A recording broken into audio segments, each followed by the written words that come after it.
Welcome to Data-Driven Sports Betting. I'm A-Train Bets, and I use my brain to make bets. And in this video, we want to cover the most important screen in A-Train Station. This is the screen that you live on, and it is the bet details screen. So there's a plays screen that kind of give you the whole full listing. That is something that gives you a lot of the plays, but the place that you spend most of your time is here. And what we have here is a lot of information that is going to be useful to you in your positive EV or arbitrage betting strategy, right? And today we're going to talk very specifically just about what's on the screen, not about the strategies that you would use, okay? And this is in our launch version, or thereabouts our launch version. So this will evolve over time, but we want to get something out so that you can at least see this in its current form at launch, and we'll continue to update it from time to time, and we'll enhance it with release notes and other things like that. So this continues to change, but it's at a pretty good spot right now. Now, what you can see here is this is a college basketball game. We just chose this because it has a couple of things to illustrate. One, it says college basketball. Check. There's your sport. And actually your league. So you'd see NFL football or whatever. Then you see time in your local market. So this is January 3rd, 2024, 8 p.m. So if you're watching this months later, now you know this is when this was. South Dakota State Jackrabbits. Now, if it was for tomorrow or later, you would see a yellow sign here that says tomorrow or next Saturday or whatever it says. South Dakota State Jackrabbits, Weber State Wildcats. These are the two teams playing. Away team on the top, home team on the bottom. This is the money line. Plus 178 and minus 228. So there's others for the spreads and the totals. What we had here is we couldn't get a clear understanding of what the standard, this is just for reference up here, and I can pull my video off for a sec. This is where you'll see the spread and the total. We have a spread bet down here, but what we couldn't do was get to a coalesced market view of this here. So we don't know exactly what the main line is, but that's where you would see it. So you would see that as reference information. In this case, those are off. So that happens. What we have here too, this is a spread bet. So this can be a spread. It can be, this is where you are adding points to or from a team's final score or quarterly score or whatever you would see, Q1 spreads or Q4 spreads, etc. But in this case, it's full game. You see over here, this is the EV percentage. So based on my current book weightings, so at A-Train Station, you can choose how sharp or how good the various books are in the average that you are calculating the true odds or the no-vig line. This is where it comes from. So what we have here in our standard weighting, we have default weightings of Pinnacle is a 5 because they're so much better than most books. We give them extra points in their weighting. DraftKings is a 1. Bet Rivers is a little worse than normal, so we have that at 0.75. Caesars is a little bit better than normal. We have it at 1.25. So they have different weightings, and these weightings will change over time. They'll probably change by the time you see this. But that's how we end up doing the weighted average to get to what we consider the no-vig line. Now, in our software, because it's so visual and it's so interactive and it's designed to help you solve for the next 5 minutes and next $5 of your betting activities, we actually make it so that you can adjust how this is. You say, you know what? I don't want to see all this noise. And on this play in particular, because Pinnacle, for example, over here, these are the hold percentages. And so you can see in this case, Pinnacle has a very low hold percentage, 3.89%. That's great. So you could say, hey, I want to see these calculations not with this composite, default with or weightings. I just want to see it with Pinnacle. So all you have to do is go over here to Pinnacle, click on it. When you click on it, it recalculates everything based on just the Pinnacle number.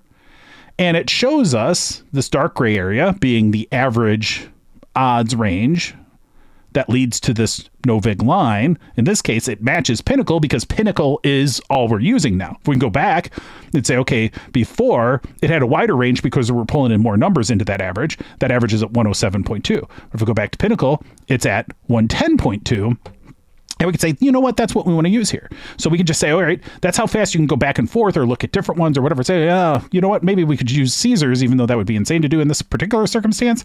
It gives us a 106.5. But you see how fast that is. And that's an interactive tool that allows you to start to recalculate things, because the magic here is in getting to this number. Once you get to this number, everything else is just arithmetic. Everything else is just, okay, this 100 at DraftKings For Weber State Wildcats minus 4.5, well, that's a 4.84% EV because of where this is. If I go back to where we have a composite weighting, our EV calculation's at 3.45% because this line moved. Nothing else moved but that line, right? So if we go back here, we'll keep it on the Pinnacle one now, and we can see that this is a 4.84%, and the bet recommendations have updated accordingly. We are currently using a $5,000 bankroll with a 0.25 Kelly criteria, which is where these bet recommendations are being drawn from. So that's different than what I would normally use personally. It's probably different than what you would use, but at least you should know that's where it is. And there's other videos on Kelly criteria and multipliers and such. But on this, so we want to cover what exactly is going on. So on the left here, we have, this is the book weightings. Right now it's at a 1 because we just moved it to Pinnacle. Before, we saw there's a bunch of different weightings. So here it's 1 for Pinnacle. These are obviously the book names. What you see here, the Novig line, this is the line that you and a friend would bet at, and there's no casino or sportsbook involved, right? Again, other videos can cover those in detail. And then what you see is we've charted where all the odds are, right? All the odds for South Dakota State Jackrabbits and Weber State Wildcats are on these different sides, mostly. So you just see here, Tipico, plus 102, boom, right here, okay? DraftKings, plus 100, that's right here. Pinnacle, minus 120, that's right here. You know, you just kind of see how it goes down that. So here's where it gets kind of interesting, right? So what you have is the situation where DraftKings, this is our one positive EV play. This is the one that you're going to go make, right? This is the bet you're going to go make. Well, what happens is when this number jumps our no vig line and it jumps to the other side and you see this green, that green means EV. That green means you have a mathematical probability of winning money. If you were played this many, many times, this is a profitable bet based on the analysis that exists in front of us right now. And it's important to note, this is just a tool. This is just a calculator. It doesn't say run and make this play right now, even though I do think this is a good play to make. You have to be thinking critically of what is the data telling me? What is that data story telling me about what's going on with this market? Because it's the market number here that unlocks it all. And so once you see this, then it's just about interpreting it or whatever. You get to this in a point where you're like, okay, I think that reflects the market. Good. That's a great first step. Then you compare all the numbers. That's easy. The software does that for you. You say, well, what does that tell us? Now, in this case, it's kind of interesting because what you see is what we have is a pretty clear play at DraftKings on a positive EV basis. That's easy enough, right? And these odds, this one jumped the line. That's the only one, in fact, that has jumped the line. Everybody else is on their proper side of the line. That just means there's no EV. Actually, most opportunities to bet, it's just red everywhere, right? We pluck out those needles in a haystack, suck up all the needles with the biggest magnet around, and then say, hey, look at this needle. This is a needle, right? So looking at the needle, we're like, oh, yeah, it's jumped over. Good idea. Let's look at the positive EV. Now, what we want to do is say, okay, well, you can go make this play at DraftKings. And if you want to enter it, you just click on it once you've made the play, enter that information. If the odds change or you decided to do a different amount or you got limited or whatever, those are all things that you can add in. If you wanted to add in boosted odds, because we're going to track what were the original odds. And then you could say, well, I used this promo at DraftKings. They actually made it, plus 110. You got an even better line, right? And so then you could say, well, actually, because I got a plus 110, I really should use more because now I've got a better odd, even more profitable opportunity than I would have had just normally. DraftKings is offering plus 110 at the boosted odds. I'm going to actually bet more. So then you just use the 95 and just click on that, right? So then you can go back in. I'm going to get rid of those boosted odds. Then I just click, okay, I'm just going to use 40, right? So then you say, okay, well, I wanted to do 40, but when I went to play there at DraftKings, those dastardly cowards, they limited me to 32. So you just type in 32, say I was limited by DraftKings, which is what would happen to me. And then you would go and play it. You get in any notes. It's like DraftKings are cowards. If you could type, right? And whatever notes you want, And so you could say, all right, when you go back and look at your bet tracking, because that's a really important step of this. We won't cover it in detail now, but it's really important when you go back after all these bets settle, you'd say, was that a good play or not? It's not about whether or not it won.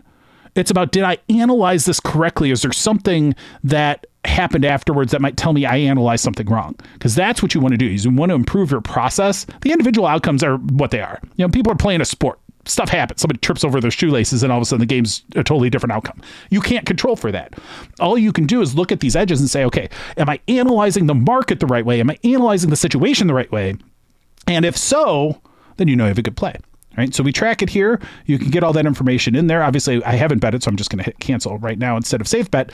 But that's how you would enter that play. If you end up saying, oh, you know what? Something was crazy. I ended up thinking for some reason that, based on the data or whatever, this is not the case. But if you wanted to go make that bet somewhere else, you could go to Pinnacle and say, all right, I'm actually going to play this at Pinnacle and take the arbitrage opportunity or whatever and go play at Pinnacle plus 102. And you could enter whatever it is there. So you can still track that bet, but it's saying, hey, you really should make this bet. This is a negative EV. You should spend negative $30 on this, right? So just, it reminds you, but you can go enter for any one of them, right? So let's talk a little bit more about what we see on this page. I mean, this is where we've layered things in so thoughtfully, so specifically, to give you an understanding of what's happening here. This data store, instead of just looking at long lists of numbers or an odd screen with red and green flashing at you and stuff, we're really thoughtful about helping you dive deeply as you're analyzing. And it should take you a lot less time than like a 10-minute video of me talking about all of it, but you should be able to look at it and almost instantly know what's going on here. And as you do this more and more, you will understand that is exactly what happens. In this case, there's a couple more things to talk about. You have purple here. Which means if you played both sides of this, if you played the DraftKings side at plus 100 and at Tipico or Pinnacle at plus 102, if you play both sides, you make money. That's an arbitrage. So if you bet both sides, you have a guaranteed return. That means A, good on you.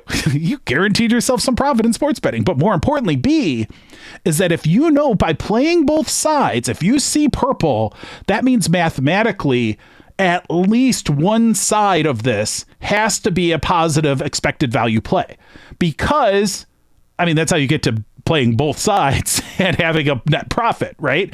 So what we know in this scenario, is a pretty common scenario, is based on everything we know about this betting market. DraftKings here is that play. That's the play. It's not Pinnacle at plus 102. It's not Tipico at plus 102. That's the best. If you really wanted to bet in South Dakota State Jackrabbits at plus 4.5, definitely go play it at Tipico or Pinnacle. We don't advise it because really, based on everything we know about this market, Weber State Wildcats minus 4.5 is the play. And that play is at DraftKings, right? So that's how you have to analyze it. But because there's purple here, mathematically one side has to be positive EV at minimum. Sometimes both. Sometimes both can be positive EV. And sometimes it's so hard to tell which one's better. You just play them both. Let's take that expected return. That's fine. We'll talk more about arbitrage in another video. But here's a situation where you can say, all right, pretty clear what we need to do here. And that's why I chose this. This is a very clear go play this at DraftKings type of play, right? Couple other things to note. We did note the dark gray area of where the average is. That's just a good reference point. When you start to see the play that you're making outside the averages of the sharp books, then you're feeling really good about it. So that's kind of an extra bonus of like, yeah, that one's definitely a pretty big outlier. We want to change that. The other thing to note is, and right now it's kind of hard to see, but you see these blue lines. What these are is the market history. You can also see it down here. So you can see this is where this line has been offered. It's been offered as low as at minus 160 and as high as at plus 100. And that means that this has had a lot of variance in this market. And a lot of these lines have moved in various directions at different times.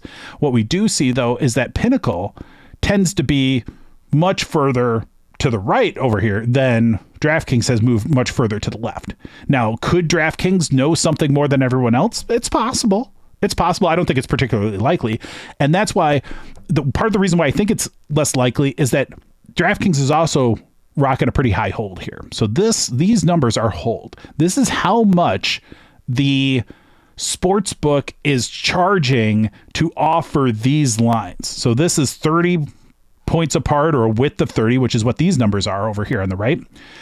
This is the percentage associated with that. And that amount changes depending on where the odds are. So you can see here, down here, a 30, same width, is actually a 6.35% hold. You see a 34 is a 7.16% hold. That's pretty high, right? When you see 18 at Pinnacle, only 3.89%. They're charging a little bit more than half of what DraftKings is to make that bet. When you see that confidence, when you see that hold very low, that's a good thing for us. That means this book is pretty confident in the line that they're offering. That means it's a good thing we're taking them as a sharp book here. You know, and that's exactly why we might do this interactively by selecting just Pinnacle here. Hey, their hold is really low. Let's go play it. So that's how I use this screen to analyze. A couple other things just to note. So we talked about these are the trading ranges of this particular odds, right? So you see it on each one. These are going to change over time too. This is going to be one of the things that change fairly soon, in fact. But this is the amount of time when we refresh this page. This is the amount of time since our last known price change, because we're updating data constantly. This is how long it's been. How long has Tipico been at this price as far as we know? Now, when we refresh this page, it was 38 seconds. Then you have the plus arrow or a down arrow. These are hard to see. We're going to change these, but the up arrow means that its last price movement was good for the better. So if the price movement was up, that means we're getting a slightly better price than we would have. If it goes down, we're getting slightly worse price than we were a little bit ago. So just keep that in mind as well. But I find that these data are much less relevant. They're not as important to note as these trails that tell you what that trading range is, because these map to the same things that these are. And if you prefer a long list of numbers, I don't think most do, but you can use these. If you prefer the visual depiction, we think that's a really good way of looking at it. And again, these are the EV calculations based on the line. So it's Caesars at minus 109 against a plus minus of 110.2. Their expected value on that particular bet is minus 8.78% at Caesars at minus 109. Similarly, DraftKings is really bad. See, DraftKings still making their money because they have a fairly high hold and they have a fairly, bad number here, super bad number here. Why pay minus 130 when you could get it at plus 102? So again, this comes back to what we've talked about in the very intro video of data-driven sports betting, is that you really need to be thinking about the prices that you're getting, whatever you want to do. At minimum, at least check the prices. At least know, hey, these are what these different stores are offering. I'm going to go buy it where it's cheapest. Do that in sports betting, and you're going to be way better off than at least what you've been doing in the past, which is likely just picking a side and going, oh, we'll just take it at DraftKings because they have the best crowns or whatever, the best promos. That's how they get you. You really need to be thinking about the price. You wouldn't do this for anything else. But yeah, with sports betting, people can't be bothered with the math side of it. They're just like, I'll just play what I like. So you want to do that for entertainment, more power to you. I would prefer to win money. So that's how we do it. And that's really what's going on the screen. The final thing is, this is a bet that I've made a while back for BetUS on the moneyline Weber State Wildcats. It's a related bet on the same event. So it will give me a list of this. And again, my actual bankroll is a little bit higher, but this is a bet I placed 120 on this. It's now got a plus 0.37% EV. So it's not as good as it was before, but that's how it goes. So that changes over time. But that was a bet I placed many hours ago. So it goes up or down, right? So it's still positive, still looks like a positive play, just not as positive as I'm sure it was when I made it. So that is the bet details screen at A Train Station. Thank you for watching this, and we will be back with another video soon. But in the meantime, if you enjoy this, check out my live streams. This is where I place my videos in front of you. I go through and talk about the strategy that I'm applying, helps you think about these in different ways, and it will teach you kind of the advanced class of how we're doing this. So check out the regular videos on YouTube, learn the basics, understand the concepts, and then check out my live streams. And I have some recorded, so you can just go watch them now of recent live streams that I've done that I'm going through play after play after play and talking through it, telling some stories, talking some trash too. But this is where I am doing my work as a bettor to try to help figure out ways to make A Train Station better. I am not the best bettor in the world. I do it casually myself, but I use it as a feeder to try to create the software in the best way possible. And that's what A Train Station is about, is trying to give you the best tools. We're tool makers here at A Train Station. My business partner, Eric, and I, that's what we specialize in. We use them okay. We can play the instrument, but we're not playing first chair at the symphony either, right? So you could take this and run with it, start to create specialized strategies and start to do things that we'll never take the time to do because we're too busy building the tools for you to do it. So with that, please consider liking and subscribing to the channel. Happy to reach out and check out those live streams. We'll see you on the next one. Take care, everybody.